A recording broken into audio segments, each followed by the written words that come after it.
Hi friends, welcome to Vishnu CS SETNET Education Channel.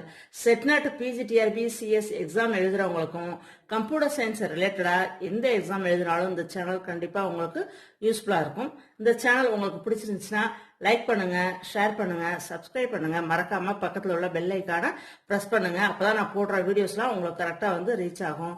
இது வரைக்கும் போட்ட வீடியோஸோட லிங்க் டிஸ்கிரிப்ஷன் பாக்ஸ்ல கொடுத்துருக்கேன், யூஸ் பண்ணிக்கோங்க. இந்த வீடியோல பேப்பர் 1ல ஜூன் 2006 யூஜிசி நெட் கொஸ்டினை பத்தி ஃபுல்லா டிஸ்கஸ் பண்ண போறோம். Paper 1 common for all majors. Paper 1 June 2006 UGC NET question. First, which of the following comprise teaching skill? Teaching ஸ்கில்ல எதெல்லாம் இருக்கும் அப்படின்னா blackboard writing, questioning, explaining, 3 கான்செப்டுமே இருக்கும். அதனால answer D, all the above. Next question, which of the following statement is most appropriate? இதுல எந்த statement கரெக்டா இருக்கும் அப்படின்னா பி தான் ஆன்சர். இந்த கொஸ்டின் ரிப்பீட்டடா நெட்ல கேட்டிருக்காங்க. Answer B. அதாவது ஒரு டீச்சர் ஸ்டூடெண்ட்டுக்கு படிக்கிற ஆர்வத்தை கிரியேட் பண்ணும். இதுதான் கரெக்டான statement. Answer B. Third question, the first Indian chronicler of Indian history. அதாவது இந்தியாவில் வரலாற்று பயணம் செய்த முதல் வெளிநாட்டு பயணி. இதுக்கு ஆன்சர் டி, கல்ஹாம். Next, which of the two given options is the first best level of the understanding? இது ரெண்டுல எது best level of understanding கேக்குறாங்க. Answer 2, define noun in your own words. நம்மளோட ஓன் வேர்ட்ஸ்ல நம்ம அதை ஒரு கான்செப்டை புரிஞ்சுக்கிறதா பெஸ்ட் அண்டர்ஸ்டாண்டிங்கா இருக்கும் அப்படின்னு சொல்றாங்க. ஹியூமன் ஆர்கனைசேஷனை பொறுத்த வரைக்கும் 3 லெவல்ஸ் ஆஃப் திங்கிங் இருக்கு. First memory level, understanding level, reflective level, 3 level இருக்கு.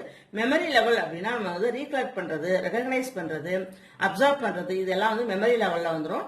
நெக்ஸ்ட் அண்டர்ஸ்டாண்டிங் லெவல் தான் நம்ம ரிஃப்ளெக்ட் பண்றது, என்ன நம்ம புரிஞ்சு வச்சிருக்கோமோ, எந்த கிளியர் டேர்ம்ல புரிஞ்சு வச்சிருக்கோமோ அதை ரிஃப்ளெக்ட் பண்றோம் இல்லையா, அதுதான் அண்டர்ஸ்டாண்டிங் லெவல்னு சொல்றோம். இதுல பெஸ்ட் எது அப்படின்னா அண்டர்ஸ்டாண்டிங் லெவல் தான். Next, 5th question, which of the following statement is correct? இதுக்கு answer syllabus is a part of curriculum. இதுதான் கரெக்டான ஆன்சர். இந்த இடத்துல எக்ஸ்பிளனேஷன் கொடுத்திருக்கேன். கரிக்குலம் சிலபஸ் ரெண்டையும் கம்பைன் பண்ணி கொடுத்திருக்கேன். ஃபர்ஸ்ட் பாயிண்ட் பாருங்களேன். அதாவது கரிக்குலம் அப்படிங்கிறது அகாடமிக் அண்ட் நான் அகாடமிக். ஒரு ஸ்கூலோ காலேஜோ இருக்கு அப்படின்னா அதோட அகாடமிக் அண்ட் நான் அகாடமிக் எல்லாத்தையும் சேர்த்து தான் ஜென்ரலா நம்ம கரிக்குலம் சொல்லுவோம். ஆனா சிலபஸை பொறுத்த வரைக்கும் என்ன அப்படின்னா அகாடமிக் பார்ட்டை மட்டும் நம்ம என்ன சொல்லுவோம் அப்படின்னா சிலபஸ் சொல்லுவோம். நெக்ஸ்ட் பாயிண்ட் பாருங்க, சிலபஸ் அப்படின்னா என்ன ஒரு சப்ஜெக்ட்ல என்ன போர்ஷன் இருக்கோ அது மட்டும் தான் சிலபஸ். கரிக்குலம் அப்படின்னா ஒரு கோர்ஸ்ல உள்ள எல்லா சப்ஜெக்டையும் நம்ம சேர்த்து தான் கரிக்குலம் சொல்லுவோம். Next syllabus. சிலபஸ் அப்படிங்கிறது கிரீக் டேர்ம். இந்த இடத்துல கரிக்குலம் அப்படின்னா லட்டின் டேர்ம். நெக்ஸ்ட் சிலபஸ் அப்படிங்கிறது ஒரு சப்ஜெக்ட், இதே கரிக்குலம் அப்படிங்கிறது ஒரு கோர்ஸ். நெக்ஸ்ட் சிலபஸ் அப்படிங்கிறது ஒரு டெஸ்கிரிப்டிவ், கரிக்குலம் அப்படிங்கிறது ஒரு பிரெஸ்கிரிப்டிவ். நெக்ஸ்ட் சிலபஸ் அப்படிங்கிறது ஒரு சின்ன நேரோ பாயிண்ட் தான், அதாவது ஒரு சப்ஜெக்ட் பத்தி ஃபுல்லா படிக்கிறது தான் என்ன சொல்லுவோம்னா சிலபஸ் சொல்லுவோம். கரிக்குலம் அப்படின்னா வைடு ஏரியா, அதாவது ஹோல் கோர்ஸை பத்தி ஃபுல்லா படிக்கிறது தான் கரிக்குலம் அப்படிங்கிறது. Next syllabus. சிலபஸ் அப்படிங்கிறது எக்ஸாம் பாயிண்ட் ஆஃப் வியூல இருக்கிறத மட்டும் சிலபஸ் சொல்லுவோம். கரிக்குலம் அப்படிங்கிறது government or administration of school, college ஃபுல்லா பாக்குறது தான் என்ன சொல்லுவோம் அப்படின்னா கரிக்குலம் அப்படின்னு சொல்லுவோம். Next syllabus. சிலபஸ் அப்படிங்கிறது ஒரு இயர்ல உள்ள பிக்சட் டேர்ம், ஒரு செமஸ்டர் அப்படின்னா ஃபர்ஸ்ட் டேர்ம், செகண்ட் டேர்ம் ஸ்கூல்ல சொல்லுவோம் இல்லையா, அதை பத்தி வரதான் சிலபஸ் அப்படிங்கிறது. கரிக்குலம் அப்படின்னா ஒரு இயருக்கு ஹோலா என்னென்ன சிலபஸ் இருக்கு ஃபுல்லா பாக்குறதா கரிக்குலம் அப்படின்னு சொல்லுவோம். நெக்ஸ்ட் சிலபஸ் அப்படிங்கிறது டீச்சர் டு டீச்சர் வேரி ஆகும். இது கரிக்குலம் அப்படிங்கிறது எல்லா டீச்சர்ஸ்க்கும் சேம் தான்.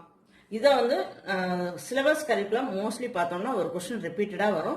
இந்த கொஸ்டின் தான் வரும் நம்ம சொல்ல முடியாது, ஆனால் அந்த கொஸ்டின் ரிப்பீட்டடா வந்திருக்கு. இந்த பாயிண்ட்ஸை நீங்க கொஞ்சம் ரீகலெக்ட் பண்ணிட்டீங்க அப்படின்னா சிலபஸ் கரிக்குலம் ரிலேட்டடா எந்த கொஸ்டின் கேட்டாலும் ஆன்சர் பண்ணிடலாம்.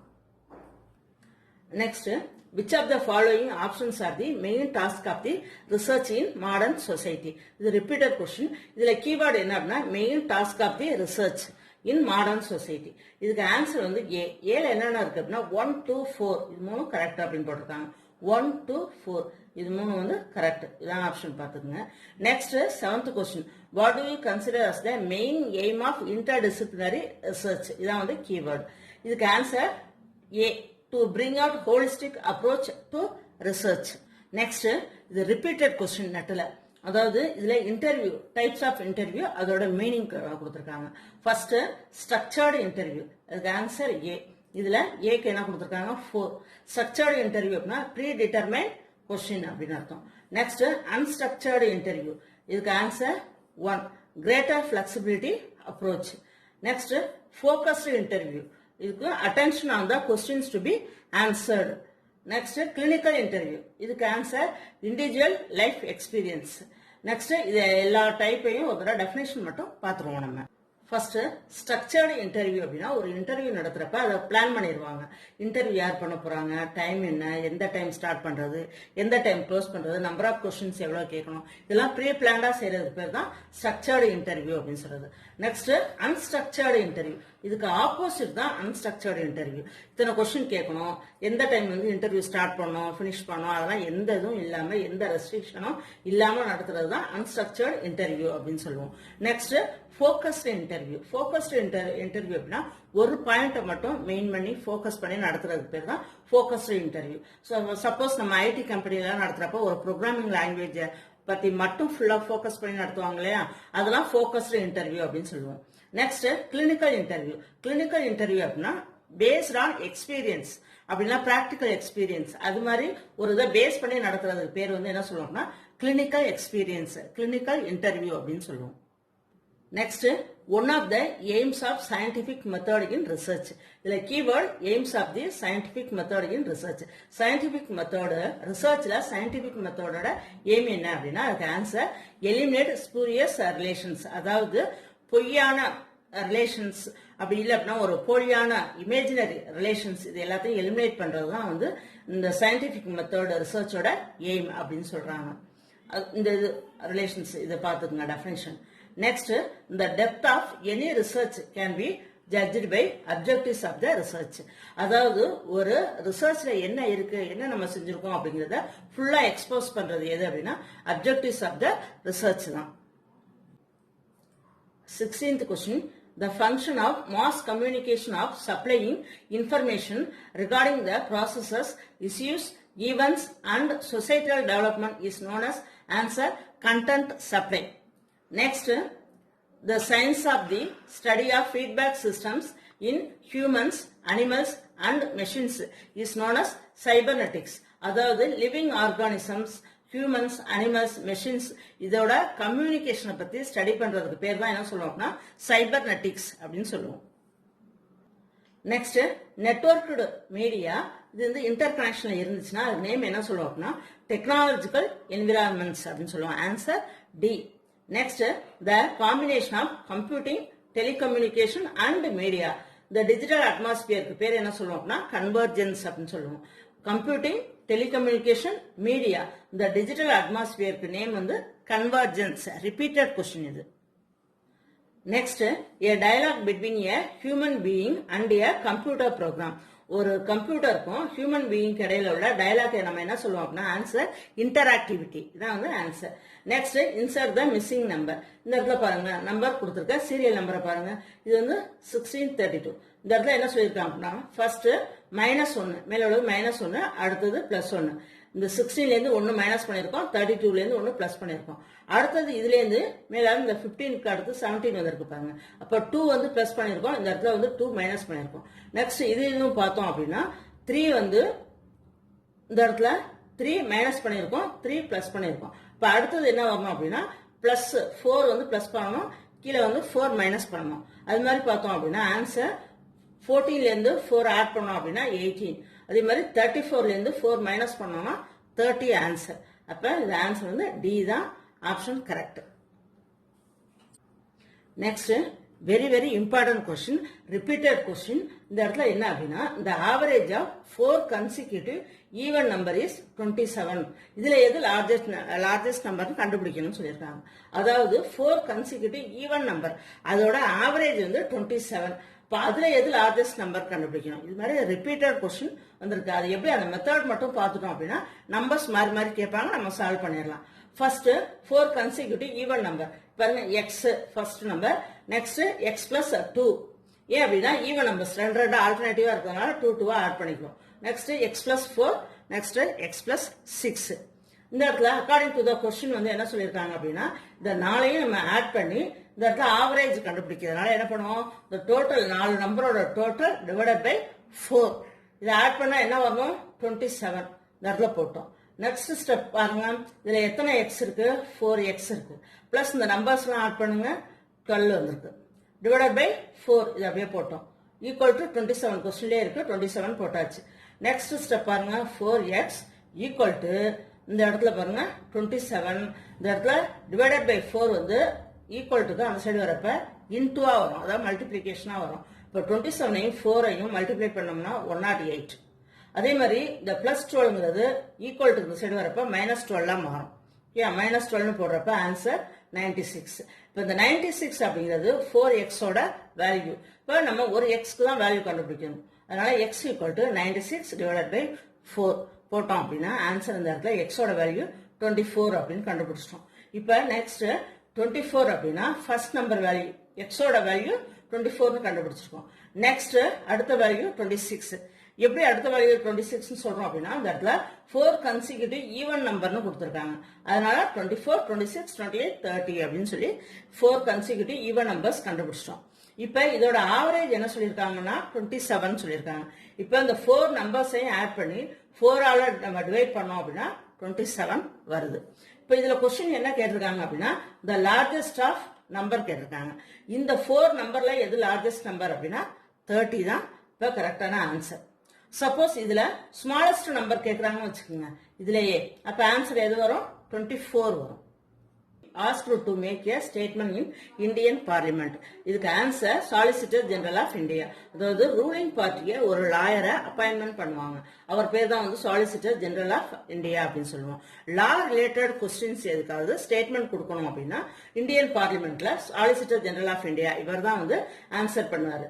Next, water is always involved in landslides. அதாவது வந்து வாட்டர் தான் வந்து லேண்ட்ஸ்லைட்ஸ் அப்படின்னா நிலச்சரிவு எல்லாத்துலயுமே வாட்டர் தான் இன்வால்வ் ஆயிருக்கு. இதுக்கு என்ன ரீசன் அப்படின்னா தண்ணி நிலத்துல சேர்றப்ப வெயிட் அதிகமா, பேர்டன் அதிகமாக தான் நிலச்சரிவு ஏற்படுது. இந்த இடத்துல மரம் ஏதாவது இருந்துச்சு அப்படின்னா அந்த பிடிப்பு பிடிச்சுக்கிறப்ப நிலச்சரிவு ஏற்படாது.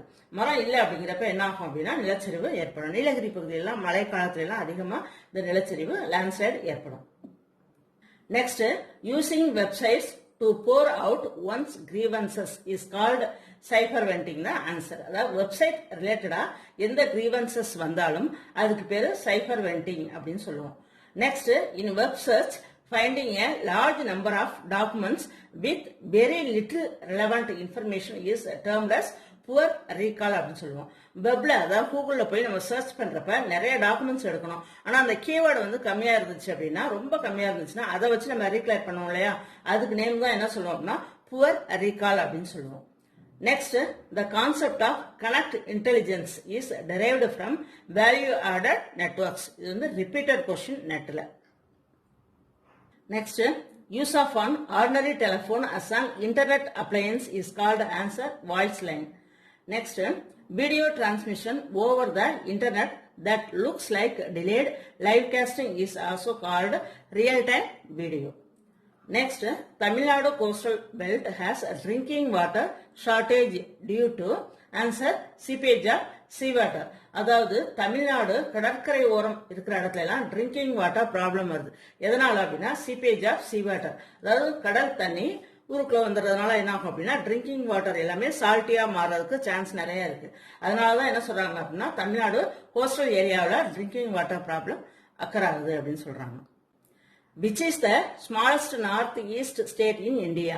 இந்தியாவில் நார்த் ஈஸ்ட் ஸ்டேட்ல எது ஸ்மாலஸ்ட் அப்படின்னு கேட்டிருக்காங்க. இதுக்கு ஆன்சர் திரிபுரா தான். அதாவது இந்த இடத்துல பார்த்தோம் அப்படின்னா 7 சிஸ்டர் ஸ்டேட்ஸ் இருக்கு இந்தியாவில். என்ன அப்படின்னா Arunachal Pradesh, Assam, Meghalaya, Manipur, Mizoram, Nagaland and Tripura. North eastern சைட்ல உள்ள ஸ்டேட்ஸ் இந்த 7 ஸ்டேட்ஸ். இதுல வந்து ரொம்ப வந்து சின்னதா உள்ளது எது அப்படின்னா சிக்கிம் அண்ட் கோவா தான். தேர்ட் ஸ்மாலஸ்ட் பிளேஸ் ஸ்டேட் தான் வந்து என்ன சொல்லுவோம் அப்படின்னா திரிபுரா தான் சொல்லுவோம். இந்த இடத்துல நம்ம கொஸ்டின் ஆப்ஷன்ல கொடுத்துருக்கிறது சிக்கிம் கோவா கிடையாது. சிக்கிம் கோவா கொடுத்துருந்தாங்க அப்படின்னா அதை வந்து ஸ்மாலஸ்ட் ஸ்டேட்னு நம்ம சொல்லுவோம். இந்த இடத்துல அது ஆப்ஷன்ல இல்லாதனால இது இருக்கிற 4 ஆப்ஷன்ல திரிபுரா தான் ஸ்மாலஸ்ட் ஸ்டேட். அதனால ஆன்சர் இதுதான். திரிபுராவை மணிக்கா டைனாஸ்டி அப்படிங்கிற 1949 வரைக்கும் ஆட்சி பண்ணியிருக்காங்க. அதுக்கப்புறம் தான் இந்தியாவோட கண்ட்ரோல்ல இந்த திரிபுரா வந்திருக்கு. இதோட ஏரியா, திரிபுரா ஏரியாவோட ஸ்கொயர் ஃபீட் பார்த்துக்கோங்க, ஸ்கொயர் கிலோமீட்டர் 10,491. அதே மாதிரி மேகாலயா, மணிப்பூர், மிசோரம் எல்லாத்துக்கும் கொடுத்துருக்கோம். இது வேற ஏதாவது கொஸ்டின்ஸ் ஏதாவது வர்றப்ப, ஜென்ரல் கொஸ்டின்ஸ் வரப்ப நமக்கு ஈஸியா இருக்கும் அப்படிங்கிறதுனால இது மாதிரி எக்ஸ்பிளனேஷன் கொடுத்துருக்கேன். இது ரிலேட்டடா நம்ம கொஸ்டின் கேட்கறப்ப ஆன்சர் பண்ணிடலாம். இந்த கான்செப்டையும் நம்ம ஈஸியா ஞாபகம் வச்சுக்கலாம். அதுக்காக இது மாதிரி எக்ஸ்பிளனேஷன் கொடுத்துருக்கேன். Next, while all the rivers of peninsular India flow into the Bay of Bengal, Narmada and Dabadi flow into the Arabian Sea. Because these two rivers, இது என்ன சொல்லியிருக்காங்க அப்படின்னா, பே ஆஃப் பெங்கால்ல மட்டும் நிறைய ரிவர்ஸ் போய் கலக்கும். ஆனா இந்த இடத்துல அரேபியன் சீல இந்த நர்மதா, தபதி இந்த 2 ஆறு மட்டும் அரேபியன் சீல போய் கலக்குது. இதுக்கு என்ன ரீசன் அப்படின்னு சொல்லி கேட்டிருக்காங்க. என்ன அப்படின்னா, follow the slope of this rift valleys சொல்லியிருக்காங்க. அதாவது ஸ்லோப்பா இருக்கிறதுனால இந்த 2 நதியும் அரேபியன் சீல போய் கலக்குது அப்படின்னு சொல்றோம். இந்த இடத்துல எக்ஸ்பிளனேஷன் என்ன கொடுத்துருக்கோம் அப்படின்னா, மோஸ்ட்லி எல்லா ரிவருமே ஈஸ்ட் சைட்ல உள்ள பே ஆஃப் பெங்கால்ல தான் போய் கலக்கும். ஓகேவா? இந்த இடத்துல ஈஸ்ட் டைரக்ஷன்ல என்னென்ன இருக்கும் அப்படின்னா, கோதாவரி, கிருஷ்ணா, காவேரி, மகாநதி எல்லாமே இந்த இடத்துல ஈஸ்ட் ஃப்ளோயிங் ரிவர்ஸ் எல்லாமே பே ஆஃப் பெங்கால்ல தான் போய் கலக்கும். ஆனா இந்த இடத்துல நர்மதா, தபதி மட்டும் வெஸ்ட் ஃப்ளோயிங் ரிவர்ஸ். இது மட்டும் அதனால அரேபியன் சீல போய் கலக்கும். Soils in the Mahanadi Delta are less fertile than those in the Godavari Delta because of answer erosion of top soils by annual floods. இந்த இடத்துல கொஸ்டின் என்ன கேட்டிருக்காங்க அப்படின்னா, கோதாவரி டெல்டால உள்ள மண் வந்து விவசாயத்துக்கு ஏற்றது அதிகமா இருக்கும். இதே வந்து மகாநதி டெல்டா மண் பார்த்தோம் அப்படின்னா விவசாயத்துக்கு செய்யறதுக்கு கொஞ்சம் கம்மியா தான் இருக்கும். என்ன ரீசன் சொல்லியிருக்காங்க அப்படின்னா, மகாநதி ஆறு இருக்கிற இடத்துல ஆனுவல் ஃபிளட் வருஷம் வந்துட்டே இருக்கனால மண்ணரிப்பு ஜாஸ்தியா இருக்கும். அதனால அந்த இடத்துல விவசாயம் செய்யறதுக்கு அந்த பவர் வந்து கொஞ்சம் கம்மியா இருக்கும்னு சொல்லுவாங்க. அதனாலதான் இந்த இடத்துல அடிக்கடி வெள்ளம் வர்றதுனால மகாநதி அந்த ரிவர் என்ன சொல்லுவோம் அப்படின்னா, இந்த சாரோ ஆஃப் ஒரிசா அப்படின்னு சொல்றாங்க. அதனால இந்த மகாநதியில ஹிராகுட் டேம் கட்டினதுக்கு அப்புறம் இந்த சிச்சுவேஷன் கொஞ்சம் ஆல்டர் ஆயிடுச்சு. Next, Godavari is the second longest river in India. First longest river வந்து கங்கா. நெக்ஸ்ட், கங்கா வந்து வற்றாத ஜீவநதின்னு சொல்லுவோம். ஆனா கோதாவரி வந்து அப்படி கிடையாது. இயர்லி வந்து பார்த்தோம் அப்படின்னா சில மந்த்ஸ் வந்து ட்ரையா தான். Next, which of the following institutions in the field of education is set up by the MHRD Government of India. MHRD expands Ministry of Human Resource Development. MHRD க்கு கீழே ஒர்க் ஆகுற எஜுகேஷனல் இன்ஸ்டிடியூஷன்ஸ் எது அப்படின்னா answer C, national Bal Pawan new டெல்லியில இருக்கு. MHRD is responsible for the development of human resources. This ministry is divided into 2 departments. First one is school education and literacy. It deals with the primary and secondary education. Next department is higher education. It deals with the university education and technical education and scholarships. National Bal பவனும் MHRDக்கு கீழே தான் work ஆகுது. இதுல எப்படி அப்படின்னா, ஸ்டூடெண்ட்ஸ்க்கு நிறைய ஆக்டிவிட்டிஸ் அண்ட் ஆப்பர்ச்சுனிட்டிஸ் ப்ரொவைட் பண்ணி கொடுப்பாங்க. Childrens between age group 5 to 16 years இவங்களுக்காக டெவலப் பண்ணதான் நேஷனல் பால் பவன் அப்படின்னு சொல்லுவாங்க. இது வந்து ஒரு அட்டானமஸ் பாடி தான், under the control of ministry of human resource development. SITE stands for satellite instructional television experiment. இந்த சைட்டுங்கிற ப்ராஜெக்டை யார் டெவலப் பண்ணாங்க அப்படின்னா ISRO, Indian Space Research organisation.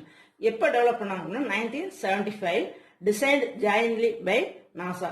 எதுக்காக இதை டெவலப் பண்ணாங்க அப்படின்னா, புவர் பீப்புள், இந்தியாவில் உள்ள புவர் பீப்புளுக்கு எஜுகேட் பண்றதுக்காக டெவலப் பண்ணதுதான் இந்த ப்ராஜெக்ட் அப்படிங்கிறது. இதோட வேலிடிட்டி 1 இயர் தான். ஆகஸ்ட் 1975 இருந்து ஜூலை 1976 வரைக்கும் கவரிங் மோர் தென் 2400 வில்லேஜஸ் கவர் பண்ணாங்க. மோஸ்ட்லி எந்த ஏரியா அப்படின்னா, இந்த இடத்துல இருக்கு பாருங்க, 6 இந்தியன் ஸ்டேட்ஸ், ஆந்திரா, பீகார், கர்நாடகா, மத்திய பிரதேஷ், ஒரிசா அண்ட் ராஜஸ்தான். புவர் பீப்புளுக்கு எஜுகேட் பண்றதுக்காக த்ரூ த சேட்டலைட் கம்யூனிகேஷன். இதுக்காக இஸ்ரோ அண்ட் நாசா கம்பைன் பண்ணி டெவலப் பண்ண இந்த ப்ராஜெக்ட் நேம் தான் வந்து சைட் அப்படின்னு சொல்லுவோம். Next, what is the name of the research station established by the Indian government for conducting research at Antarctic? இதுக்கு ஆன்சர் தக்ஷின் கங்கோத்ரி. அதாவது அண்டார்டிக் ஏரியாவில் ரிசர்ச் பண்றாங்க இல்லையா, அந்த ரிசர்ச் ஸ்டேஷன் நேம் என்ன அப்படின்னு சொல்லி கேட்டிருக்காங்க. அதுக்கு ஆன்சர் தக்ஷின் கங்கோத்ரி. தக்ஷின் அப்படின்னா ஹிந்தியில சவுத் அப்படின்னு மீனிங். நெக்ஸ்ட் இந்த தக்ஷின் கங்கோத்ரி 1981ல இனிஷியேட் பண்ணாங்க ஃபர்ஸ்ட் டைம். நெக்ஸ்ட் இந்த ப்ராஜெக்ட் ஸ்டார்ட் பண்ணது 1983ல தான். நெக்ஸ்ட் அதுக்கப்புறம் இப்ப கிட்டத்தட்ட 30 projects biological, earth, chemical, medical sciences இது ரிலேட்டடா நிறைய ரிசர்ச் நடந்துட்டு இருக்கு. அந்த 30 ப்ராஜெக்ட்ஸ் இதெல்லாம் நடந்து 2010ல இருந்து நடந்துட்டு இருக்கு. இந்த ரிசர்ச் ஸ்டேஷனுக்கு நேம் வந்து பாரதி அப்படின்னு சொல்லுவோம். இதுல வந்து கிட்டத்தட்ட 9 கண்ட்ரிஸ் வந்து கம்பைன் பண்ணி செஞ்சுட்டு இருக்காங்க. அண்டார்டிகாவில் கொஸ்டின் வந்து இந்த ரிசர்ச் இந்த அண்டார்டிக் இதுல இருந்து ரிப்பீட்டட் கொஸ்டின் ஒன்று வந்துட்டு இருக்கு. இப்படி கேட்டாலும் நம்ம ஆன்சர் பண்ணலாம், இப்படி இந்த ரிலேட்டடா கேட்டாலும் நம்ம ஆன்சர் பண்ணணும். அதுக்காக தான் இந்த எக்ஸ்பிளனேஷன் கொடுத்துருக்கேன். Next ministry of human resource development includes answer இருக்கு ஆல் த எபவ். அதாவது department of elementary education, department of secondary education and higher education, department of women and child development. இது மூணுமே வந்து எம்ஹெச்ஆர்டிக்கு கீழே தான் ஒர்க் ஆகும். அதனால இது answer all the above. Next parliament can legislate on matters listed in the state list. Answer at the request of 2 or more states. அதாவது பார்லிமெண்ட்ல ஒரு தீர்மானத்தை கொண்டு வரப்ப எப்படி அப்படின்னா 2 or more ஸ்டேட்ஸ் அந்த தீர்மானத்தை பத்தி ரெக்வஸ்ட் பண்றப்பதான் பார்லிமெண்ட்ல அந்த தீர்மானத்தை கொண்டு வருவாங்க. Answer D. ஓகே ஃப்ரெண்ட்ஸ், இந்த வீடியோஸ் ஃபுல்லா important questions, MCQs, previous year questions பார்த்துருக்கோம். நல்லா தரவு பண்ணிக்கங்க. இந்த வீடியோ உங்களுக்கு பிடிச்சிருந்துச்சு அப்படின்னா லைக் பண்ணுங்க, ஷேர் பண்ணுங்க, சப்ஸ்கிரைப் பண்ணிக்கங்க. மறக்காம பக்கத்தில் உள்ள பெல் ஐக்கானை பிரஸ் பண்ணுங்க. அப்பதான் நான் போடுற வீடியோஸ்லாம் கரெக்டாக உங்களுக்கு வந்து ரீச் ஆகும்.